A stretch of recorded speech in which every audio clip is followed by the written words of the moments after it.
Admiral Kethver stared at the holographic display floating before his command chair. The blue and green planet rotated slowly, showing continents covered in what the scouts called cities. He had seen hundreds of worlds like this one. Most had surrendered without a fight once they saw the size of his fleet. "Another primitive world," he said to his second-in-command, Commander Yithel. "Look at their pathetic attempts at space travel. A few tiny colonies on their moon and the red planet nearby. They barely qualify as a spacefaring species." The Zephyrian hegemony had ruled this part of the galaxy for over 1,000 years. 7 different alien races had joined together to form the most powerful military force anyone had ever seen. They had conquered 43 worlds, and each victory had been easier than the last. Most species gave up the moment they detected the massive invasion fleets approaching their systems. Commander Yithel pulled up another display showing the human space installations. "Their technology is interesting, Admiral. These orbital structures around their planet have unusual geometric patterns. Our scientists cannot determine their exact purpose." Kethver laughed, a sound like grinding metal that echoed through the bridge. "Geometric patterns? They are probably primitive space stations or maybe decorative structures. These humans seem to enjoy making useless art projects in space." The intelligence reports had been clear. The humans called their world Earth, and they had only achieved basic spaceflight about 60 years ago. Their weapons were chemical-based missiles and simple laser systems. Their ships moved slowly using primitive rocket engines. By hegemony standards, they were barely out of the Stone Age. "Should we deploy the full invasion fleet?" Yithel asked. "Standard protocol calls for overwhelming force." Kethver waved one of his 4 arms dismissively. "This world does not deserve our full attention. Deploy a medium fleet. 200 ships should be more than enough. We will make an example of these humans. Show the galaxy what happens to those who refuse to join the hegemony peacefully." The War Council had debated this decision for several hours. Some members argued that Earth's location made it strategically valuable, sitting on several important hyperspace routes. Others pointed out that humans had spread to multiple worlds in their system, which showed unusual initiative for such a young species. But in the end, they all agreed that humans pose no real threat. "The humans have sent us no diplomatic messages," reported Intelligence Officer Zexim. "They appear to be ignoring our presence entirely. This is unusual behavior for a species facing invasion." "Ignorance," Kethver replied. "They probably do not understand what our fleet represents. When they see our ships approaching their world, they will panic and surrender quickly. Most species do." The Admiral studied the tactical display showing Earth's solar system. The 3rd planet from their star was the main population center, home to about 8 billion humans. The 4th planet, which they called Mars, held smaller colonies totaling maybe a few million inhabitants. Their moon had research stations and mining operations. Beyond that, scattered outposts throughout their asteroid belt served as mining facilities. "What about their defensive capabilities?" asked Tactical Specialist Morton. Zexim consulted his datapad. "Minimal. They have basic planetary defense networks around Earth, simple missile batteries and energy weapons. Their space-based defenses consist mainly of those geometric structures Admiral Kethver mentioned. We assume they are space stations, though their design is unlike anything in our databases. Unknown does not mean dangerous," Kethver said firmly. "These humans have had no contact with galactic civilization. They have never fought against advanced weapons or tactics. They will crumble the moment we demonstrate our superiority." The bridge crew began preparations for the invasion. Orders went out to fleet commanders throughout the Armada. Ship captains received their assignments and target priorities. The plan was simple and had worked dozens of times before. Approach the target system. Destroy any military resistance. Demand surrender. and integrate the new world into the hegemony. Admiral, Ythel said, looking up from his communication console. We have received a transmission from the Hegemony Council. They want to know our timeline for conquest. Tell them 3 days, Kethver replied confidently. 1 day to reach their planet, 1 day to crush their defenses, and 1 day to accept their surrender. Then we can move on to more important conquests. As the meeting ended, the various officers returned to their duties. The massive Hegemony fleet began its approach to the human solar system. Hundreds of ships, each the size of a small city, moved through space in perfect formation. Their weapons could destroy planets. Their shields could deflect any known attack. Their experience came from 1,000 years of successful conquests. What none of them knew was that 50 years earlier, a young human scientist named Sarah Chun had detected their first probe signal. While the Hegemony believed they had discovered Earth by accident, humans had been watching and preparing for decades. Every probe that entered their system had been carefully studied. Every signal had been analyzed. The humans had learned about Hegemony technology, tactics, and weaknesses. They had spent 50 years building defenses specifically designed to counter everything the aliens could throw at them. Those geometric structures that puzzled Hegemony. Intelligence were not art projects or primitive stations. They were weapons, but Admiral Kethver did not know this. He sat in his command chair, reviewing invasion plans and thinking about his next promotion. The humans were just another conquest in a long list of victories. In 3 days, Earth would belong to the Hegemony, and its people would serve as workers in the Galactic Empire. The Admiral looked at the display one more time before retiring to his quarters. Soon, the human homeworld would learn what it meant to face the might of the Zephyrian Hegemony. Soon, they would understand that resistance was futile against such overwhelming power. He had no idea that humanity had been waiting for this moment for half a century, and they were ready. Dr. Sarah Chun had not slept well in 50 years. She stood in the deep space, monitoring station buried beneath the mountains of Chile, watching screens that showed signals from across the galaxy. At 78 years old, she was one of the few people still alive who remembered the day everything changed. The day humanity learned they were not alone in the universe. It was 2035, when her equipment first detected the artificial signal.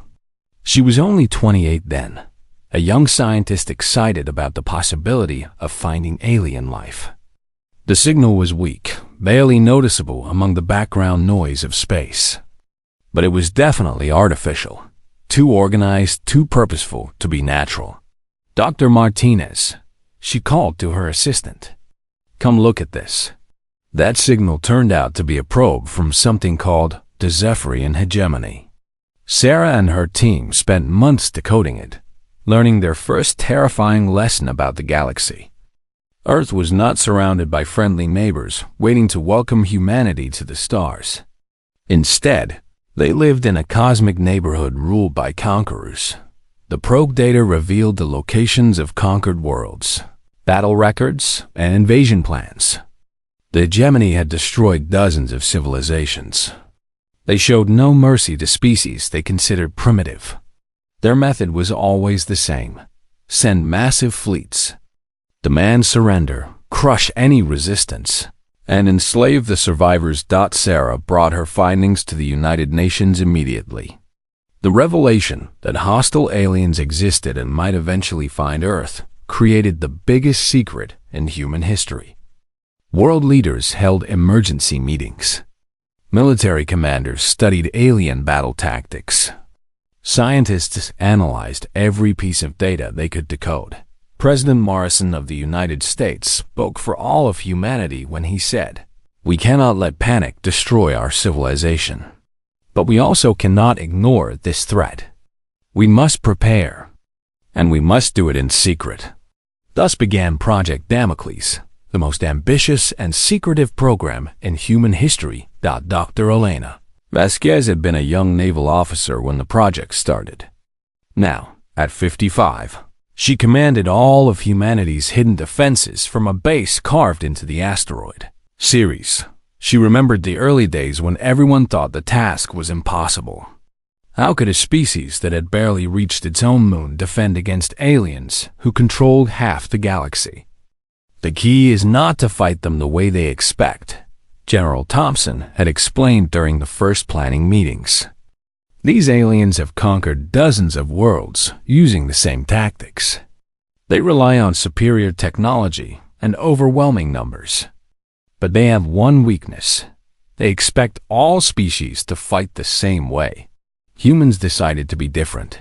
Instead of building bigger ships or more powerful weapons, they focused on intelligence and preparation. Every probe that entered their solar system was secretly captured and studied. Human scientists learned how hegemony shields worked, how their weapons functioned, and most importantly, how they thought. The aliens were predictable. They had used the same invasion strategy for centuries. They approached target systems directly, relied on their technological superiority, and expected quick surrender when faced with overwhelming odds. They had grown lazy from too many easy victories. Humanity spent 50 years building defenses designed specifically to counter these tactics. The geometric structures orbiting Earth were fortress stations equipped with adaptive weapon systems. Each one could analyze enemy technology in real time and adjust its attacks accordingly. Mars was transformed from a simple colony into a massive military manufacturing base. The red planet's surface showed only small research stations and mining operations. But beneath the ground lay the largest weapons factory humanity had ever built. Robotic systems worked day and night, producing ammunition, ships, and weapons designed from captured alien technology. The asteroid belt became humanity's secret navy. Mining operations provided perfect cover for hidden military bases. Weapons platforms disguised as ore processors waited in silence among the rocks. The hegemony would see only commercial activity where humanity had actually built a fortress network, spanning millions of kilometers.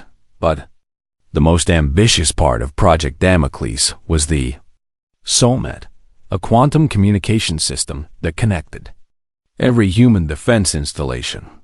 Information could travel instantly between Earth and the outer planets. Commands issued from the main base could coordinate attacks across the entire solar system in real time. Commander Jackson had spent his entire career working on the Soulnet. Now, in his 60s, he watched the system's status displays from the control room on Ceres. 50 years of preparation, he said to his assistant. And now we are about to find out if it was enough.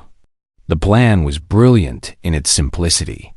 Humanity would not try to hide from the aliens or run away to other star systems. Instead, they would let the hegemony come to them. Earth would serve as bait, appearing weak and defenseless. The aliens would approach expecting an easy victory. But they would find something completely different. Dr. Chun walked through the corridors of the monitoring station, passing rooms filled with equipment built from reverse-engineered alien technology. In one lab, scientists studied captured probe computers. In another, engineers tested weapons designed to penetrate hegemony shields. Every person in the facility had devoted their lives to preparing for this moment. Dr. Chun called Lieutenant Williams from the main communications center. "We are receiving confirmation from all defense networks. The aliens have entered our solar system." Sarah felt a mixture of fear and excitement. After 50 years of preparation, the test was about to begin. Either humanity's secret weapons would work, or their species would join the list of civilizations conquered by the hegemony.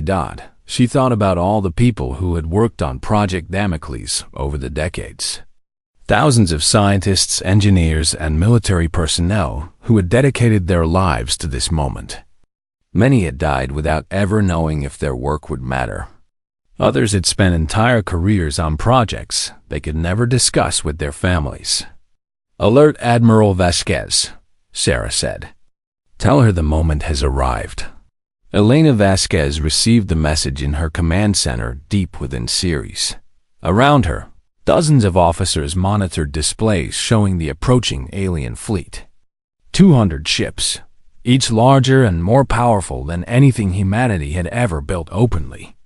But the aliens did not know about humanity's hidden fleet. They did not know about the weapons waiting in the asteroid belt.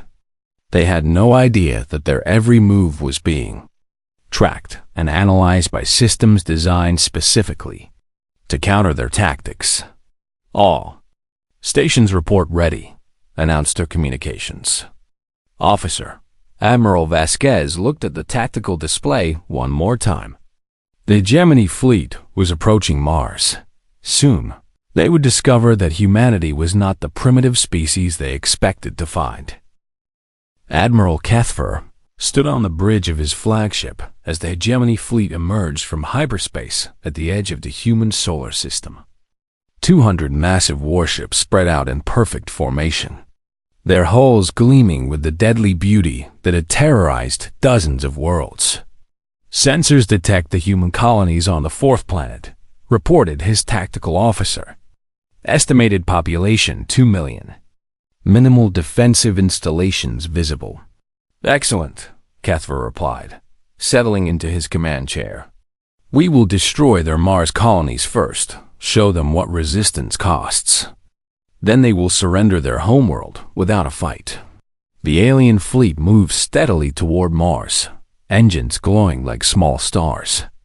Each ship carried enough firepower to level a continent.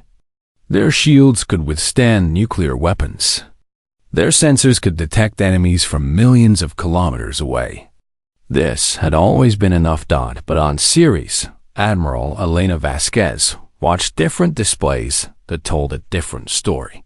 Alien fleet has crossed the outer sensor line, reported Commander Jackson. All defense networks are tracking their approach. Elena studied the tactical display showing both fleets, the visible hegemony ships and humanity's hidden forces. The SolNet was working perfectly. Every weapon platform, every hidden ship, every defensive station was connected in real time. Information flowed instantly across millions of kilometers of space. Begin Phase 1, she ordered. Throughout the asteroid belt, mining platforms that had operated peacefully for decades suddenly began to change. Outer hulls retracted to reveal massive railgun batteries. Ore processors transformed into missile launchers. What the aliens thought were simple commercial operations were actually the most sophisticated weapon network ever built.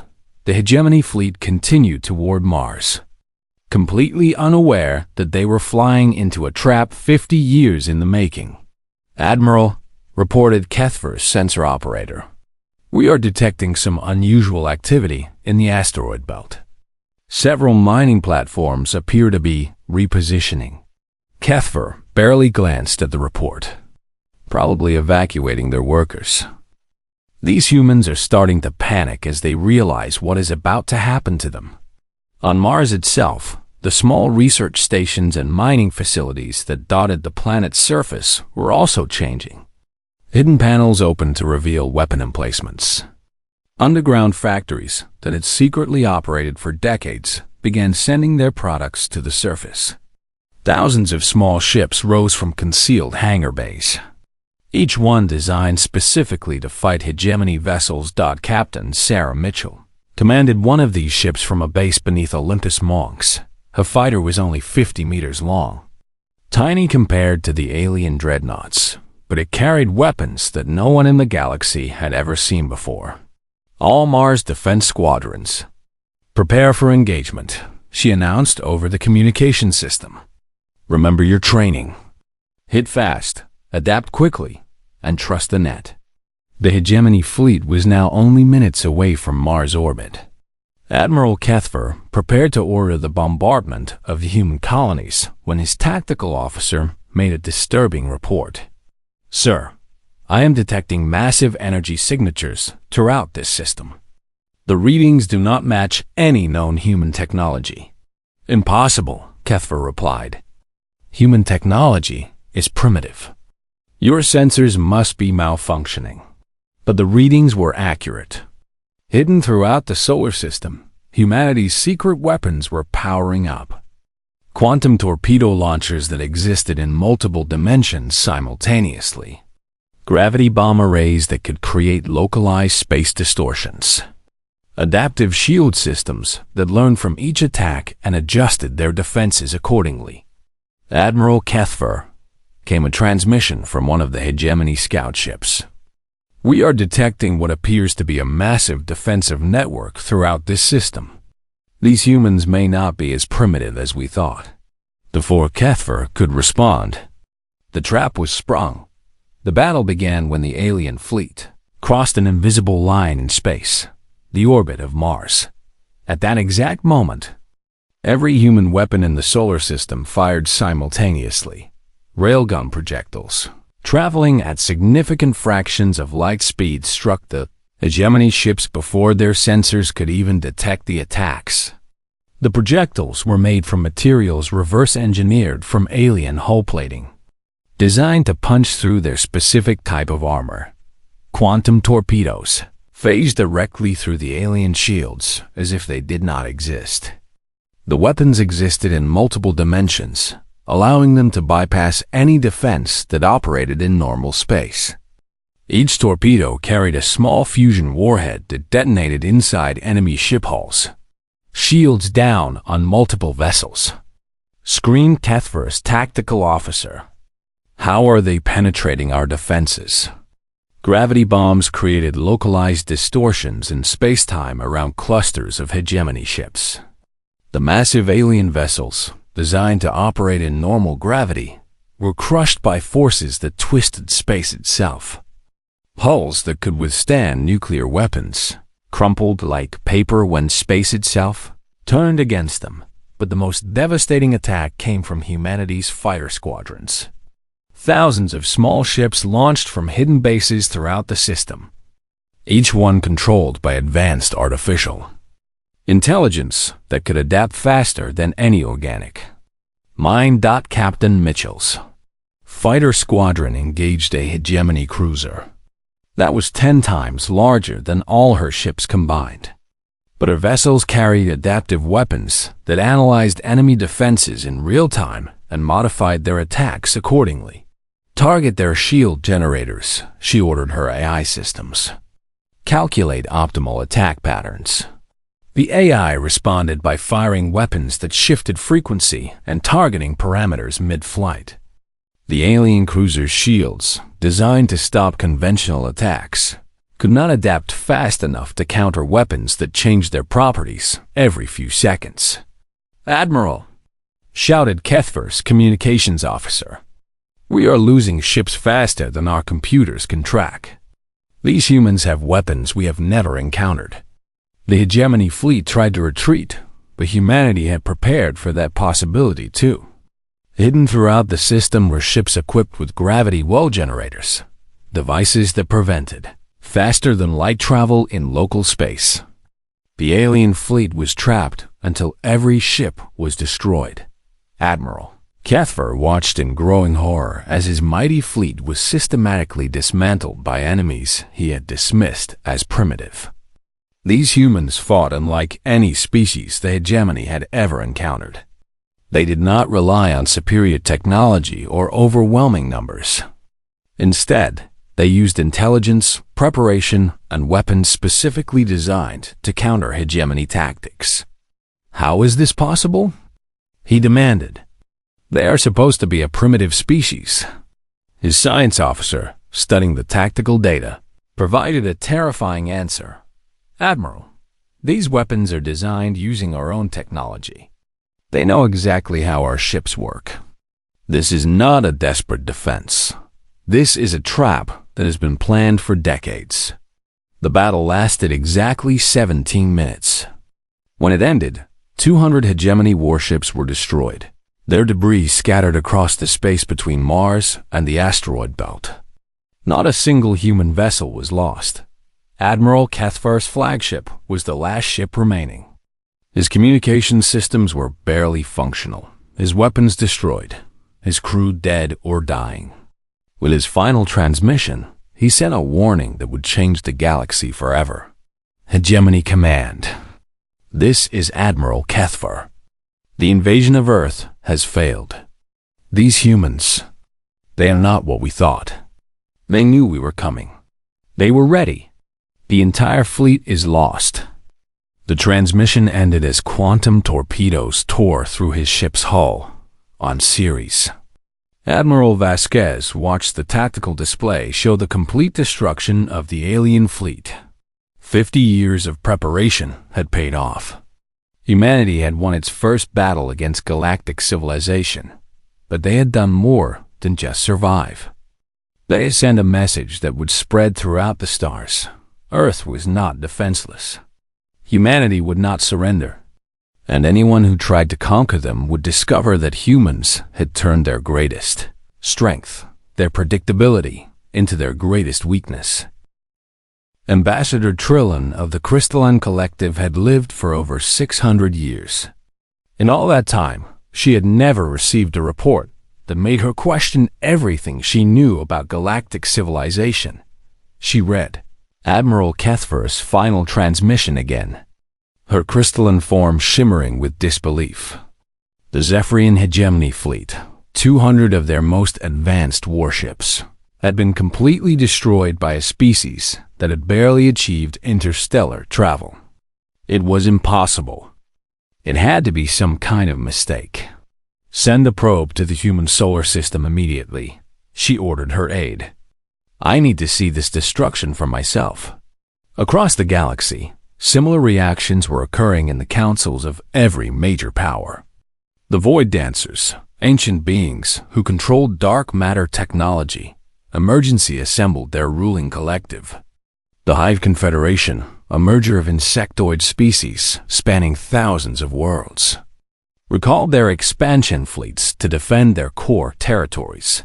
For over 1,000 years, the galactic balance of power had remained stable. The hegemony conquered primitive worlds. The other major powers maintained their territories and occasionally fought limited conflicts with each other. No new species had ever emerged to challenge the established order. Until now. High Coordinator Vexmoth of the Hive Confederation studied intelligence reports in his chamber aboard the mobile command center that served as the Confederation's capital. His compound eyes processed thousands of data streams simultaneously, while his assistant minds calculated probabilities. The possibilities are limited, he announced to his council. Either the humans received outside assistance from an unknown galactic power, or they achieved this victory through their own capabilities. Both options are deeply concerning. If humans had allies, it meant someone was secretly building a coalition to challenge the existing powers. If humans had done this alone, it meant the galaxy contained a species with capabilities no one had anticipated. The probe data began arriving from the human system within days. The images showed the aftermath of a battle unlike anything in recorded galactic history. Hegemony ship debris was scattered across millions of kilometers. Advanced forensic analysis revealed that human weapons had used principles based on hegemony technology, but applied in completely novel ways.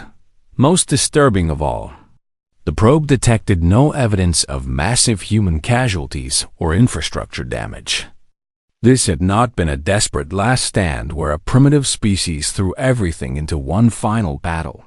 This had been a calculated military engagement, where the humans achieved victory without significant losses. Ambassador Trillin made the decision to travel to Earth herself. As the most experienced diplomat in the Crystalline Collective, she had negotiated treaties with dozens of species. She understood how different cultures thought and communicated.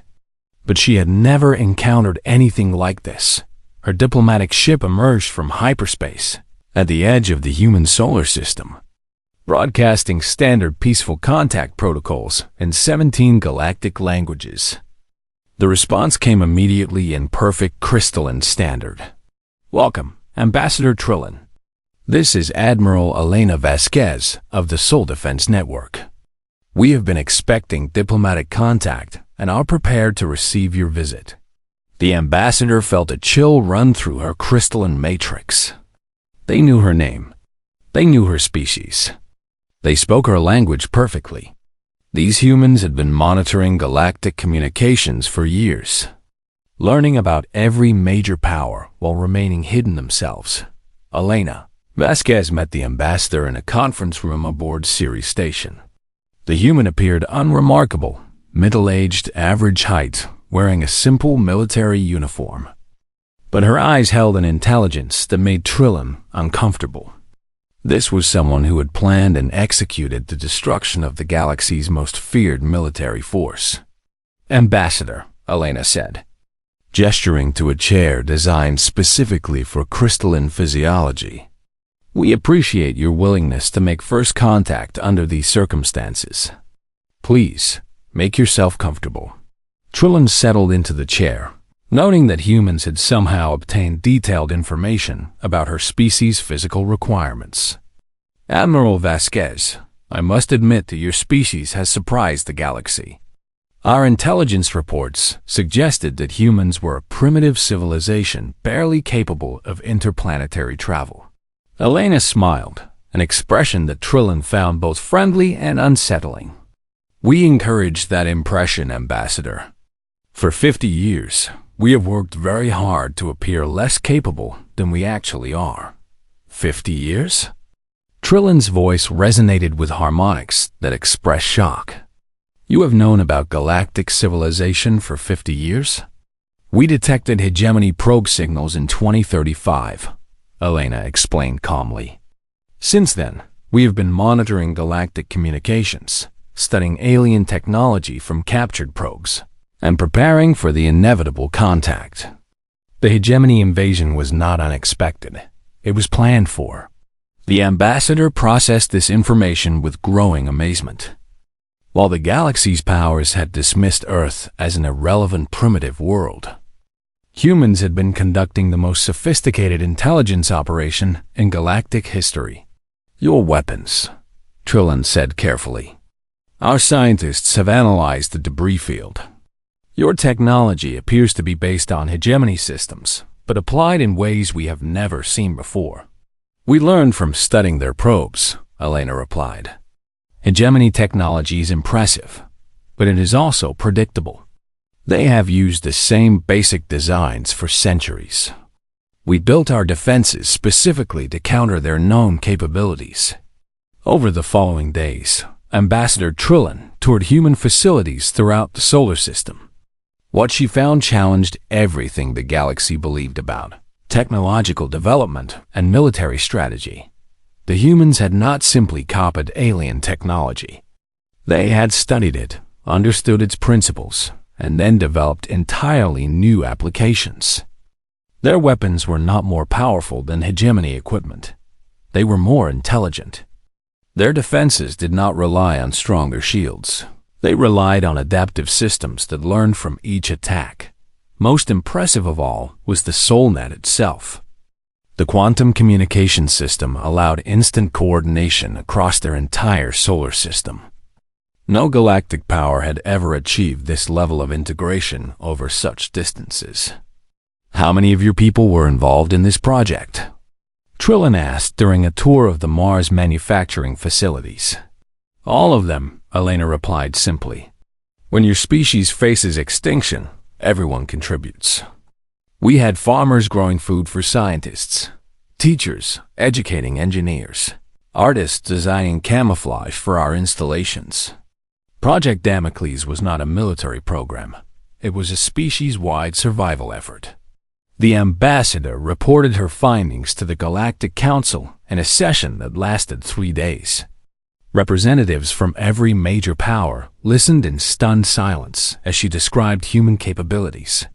"These humans do not think like other species," she concluded.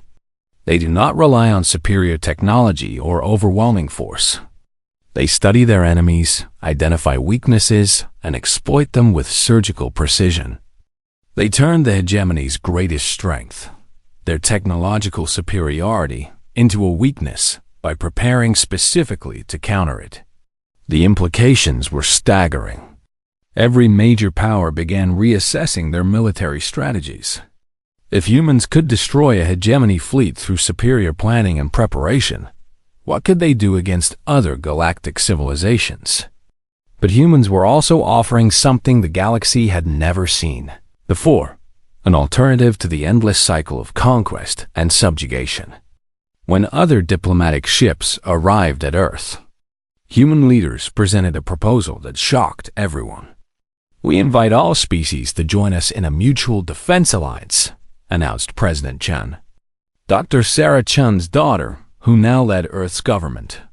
Not an empire based on conquest, but a federation based on cooperation. "We will share our defensive technologies with any species willing to contribute to the common defense." The hegemony's former territories were already declaring independence, inspired by humanity's example.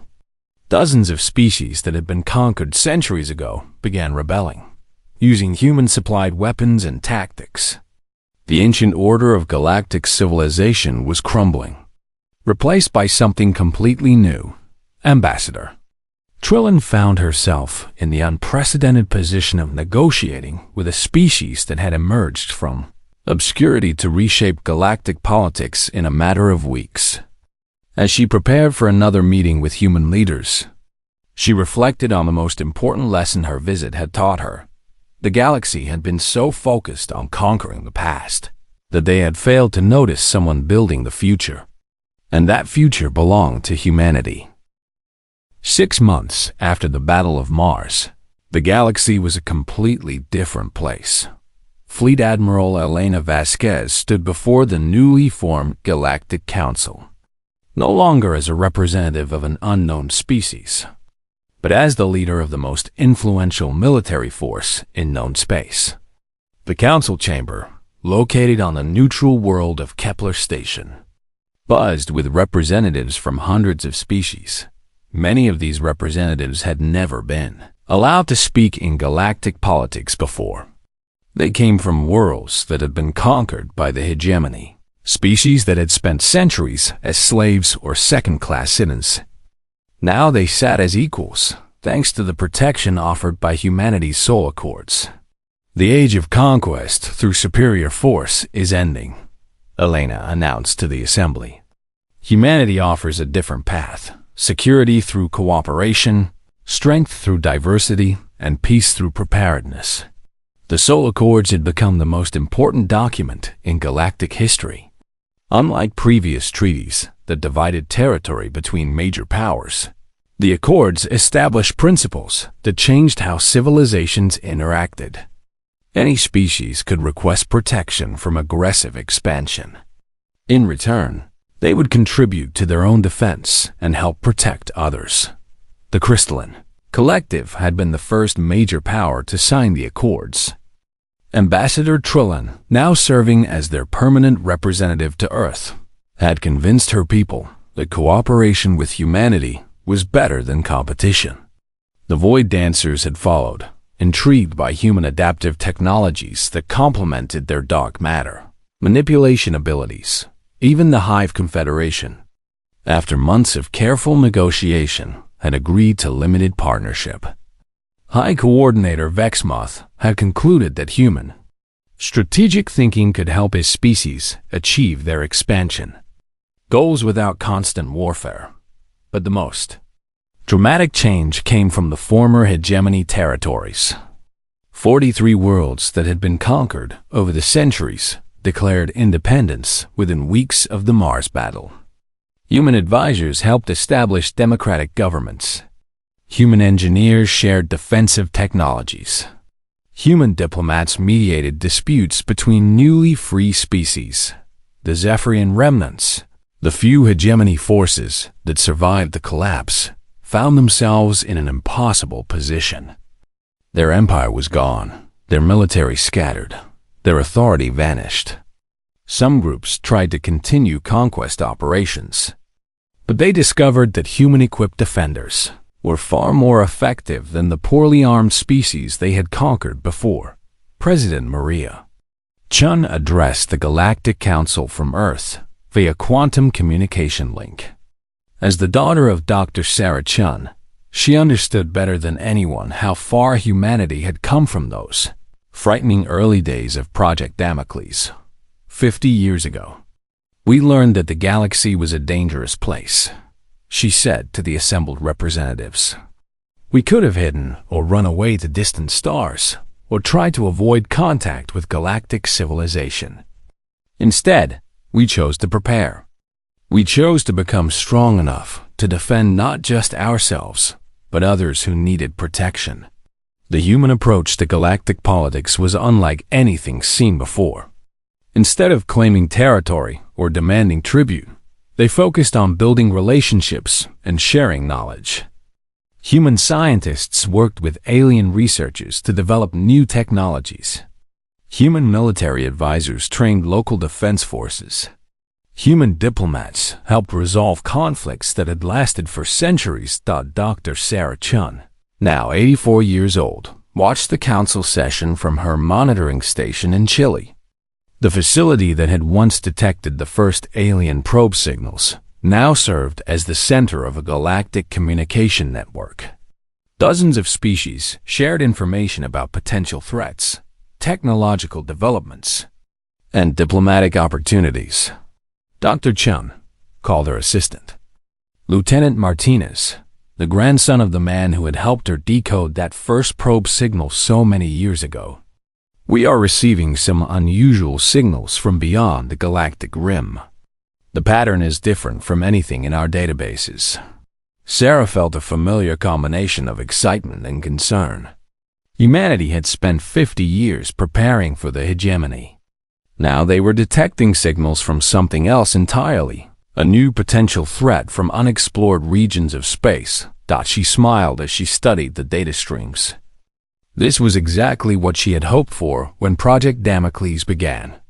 Not just the defeat of one enemy, but the development of capabilities that could face any threat. The galaxy now had a network of allied species sharing information and resources. If something dangerous was approaching from beyond known space, they would face it together. Alert the Soul Defense Network, she instructed Martinez, and send copies of this data to all Accord signatories. If we have learned anything over the past 50 years, it is that preparation and cooperation are our greatest weapons. The signals would eventually be identified as probe transmissions from the Andorian Empire, a civilization even larger and more advanced than the hegemony had been. But when their invasion fleets arrived 3 years later, they would find not the scattered competitive species they expected, but a unified galaxy prepared for exactly this type of threat. Admiral Elena Vasquez reviewed the latest intelligence reports from her command center on Ceres. The Soul Defense Network now coordinated with military forces from over 200 species. Human adaptive technologies had been shared with allies, creating a defense network that spanned multiple star systems. But humanity's greatest contribution was not their weapons or their ships. It was their way of thinking about problems. Other species had spent millennia fighting the same types of wars in the same ways. Humans brought fresh perspectives, new strategies, and most importantly, the willingness to share knowledge rather than hoard it.